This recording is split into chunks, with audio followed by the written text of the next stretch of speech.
नमस्कार, ताऊ खबरी में आपका स्वागत है। चलिए देखते हैं हरियाणा और देश भर से जुड़ी हुई तमाम ताज़ा खबरें।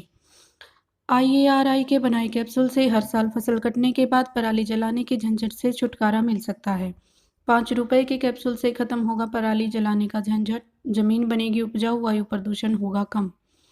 अरबपति हुए अयोध्या के रामलला ट्रस्ट के खाते में जमा हुई 1 अरब से भी ज्यादा की धनराशि।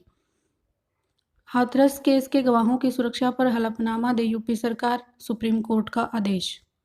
झारखंड कोयला घोटाले में अदालत ने पूर्व केंद्रीय मंत्री दिलीप रे को दोषी ठहराया है। विशेषज्ञ समिति ने नेपाल सरकार को सौंपी रिपोर्ट, भारत से चर्चा को तैयार। मुआवजे पर नहीं बन सकी सहमति, जीएसटी परिषद की 12 अक्टूबर को फिर से होगी बैठक। जम्मू कश्मीर में पाक की गोलाबारी में जवान शहीद, 5 दिन में 4 शहादतें। पाक ने किया संघर्ष विराम का उल्लंघन, सेना का जेसीओ शहीद। पी चिदंबरम ने कहा है कि जीएसटी संबंधी क्षतिपूर्ति को लेकर कड़ा रुख बरकरार रखें राज्य। कोरोना काल में लाखों प्रवासी मजदूरों के लिए मसीहा बने सोनू सूद ने अब झारखंड के एक गांव की 50 लड़कियों की मदद करने का फैसला किया है। लॉकडाउन ने छीनी एक ही गांव की 50 लड़कियों की जॉब, सोनू सूद ने बढ़ाया मदद का हाथ। इंडियन रेलवे ने यात्रियों की सुविधा को ध्यान में रखते हुए रिजर्वेशन रूल्स में बड़ा बदलाव किया है। रेलवे के मुताबिक अब ट्रेन स्टेशन से छूटने के 30 मिनट पहले दूसरा आरक्षण चार्ट भी जारी किया जाएगा। रेलवे पहला ट्रेन खुलने के 4 घंटे पहले जारी करता है।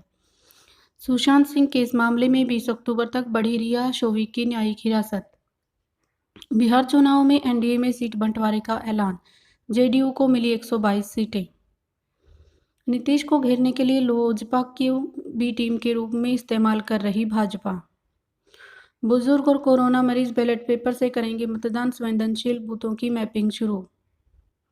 बड़ौदा उपचुनाव में घर घर जाकर 4 लोगों के साथ ही प्रचार कर पाएंगे उम्मीदवार। हरियाणा में बिक रहा पड़ोसी राज्यों का धान, ऐसा करने वाला देश का पहला राज्य बन गया है। पंचकुला सेक्टर 9 स्थित प्लास्टिक के गोदाम में लगी भयानक आग, फायर ब्रिगेड की 3 गाड़ियों ने मिलकर आग पर किसी तरह काबू पाया है। टोहाना में प्रदेश सब्जी मंडी एसोसिएशन की सरकार को खुली चेतावनी, या तो व्यापारियों की मांगें मानी जाएं वरना रहें बड़ौदा चुनाव में सरकार की होगी खिलाफत। बहादुरगढ़ में अब जल्द ही हटेंगी हाई टेंशन तारें, तकरीबन 2 करोड़ का खर्चा आएगा। बहादुरगढ़ में सहारा इंडिया क्रेडिट कोऑपरेटिव सोसाइटी की एफबी स्कीम में लोगों को 100 करोड़ से भी ज़्यादा की गाड़ी कमाई फंसी हुई है। निकालने जाओ तो एफबी रिन्यू कराने की बात कहकर टाल देते हैं। सिरसा की एमडी बायोकोल्स प्राइवेट लिमिटेड कंपनी ने आईएआरआई और आईसीएआर के साथ मिलकर तैयार किया अनूठा प्रोडक्ट, बिना प्रदूषण के ही पराली से मिल जाएगी निजात। राज्य बाल कल्याण परिषद ने बच्चों को मानसिक तनाव से मुक्त करने का बीड़ा उठाया है। उप मुख्यमंत्री दुष्यंत चौटाला ने केंद्र से कंपनसेशन फंड की राशि रिलीज करने की मांग की है। प्रदेश के 1053 स्कूलों को सीबीएसई बोर्ड को सौंपने की तैयारी, विपक्ष कर रहा है विरोध। सोनाली फोगाट ने सुल्तान सिंह को भेजा 5 करोड़ का मानहानि का नोटिस। केंद्रीय आवास मंत्री ने की सीएम की तारीफ, बोले खट्टर सरकार ने योजनाओं को बनाया सफल। सोनीपत में हार्डवेयर की दुकान में लगी भीषण आग में करोड़ों का सामान जलकर राख हो गया है। सीएम मनोहर लाल ने कहा है कि भर्ती प्रक्रिया के किए गए सुधार आने वाले वक्त में मील का पत्थर साबित होंगे।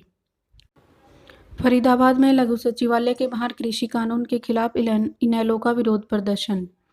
सिरसा में अभय चौटाला ने कृषि कानूनों के खिलाफ विरोध प्रदर्शन करते हुए कहा है कि कृषि और किसानों को बर्बाद करने वाले इन तीनों बिलों को वापस लेने के लिए केंद्र सरकार को बाध्य करेंगे।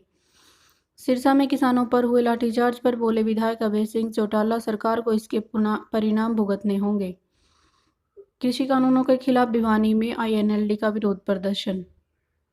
रोहतक में भी आईएनएलडी ने कृषि कानूनों के खिलाफ खोला मोर्चा, सरकार को दी चेतावनी। रणदीप सिंह सुरजेवाला ने कहा है कि कांग्रेस की सरकार बनते ही काले कानून को रद्दी की टोकरी में डाल देंगी। सिरसा में डिप्टी सीएम के आवास का घेराव करने जा रहे किसानों पर वाटर कैनन का इस्तेमाल। कांग्रेस नेता राहुल गांधी की खेती बचाओ यात्रा कल हरियाणा पहुंच गई।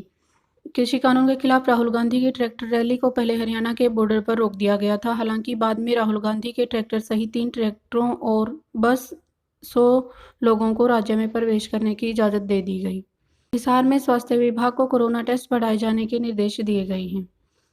कोरोना वायरस के मामलों में पिछले 24 घंटों में पूरे देश भर में कमी दिखाई दी है। पिछले 24 घंटों में 61,267 नए मामले ही सामने आए हैं।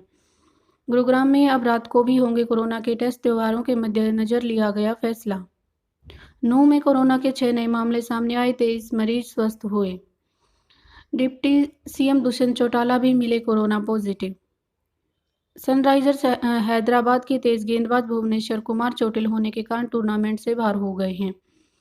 खबर आ रही है कि बिग बॉस 8 के विनर गौतम गुलाटी भी शो में करेंगे एंट्री। इस तरह की तमाम ताज़ा खबरों को जानने के लिए जुड़े रहिए हमारे YouTube चैनल ताऊ खबरी के साथ। धन्यवाद। जय हिंद, जय भारत।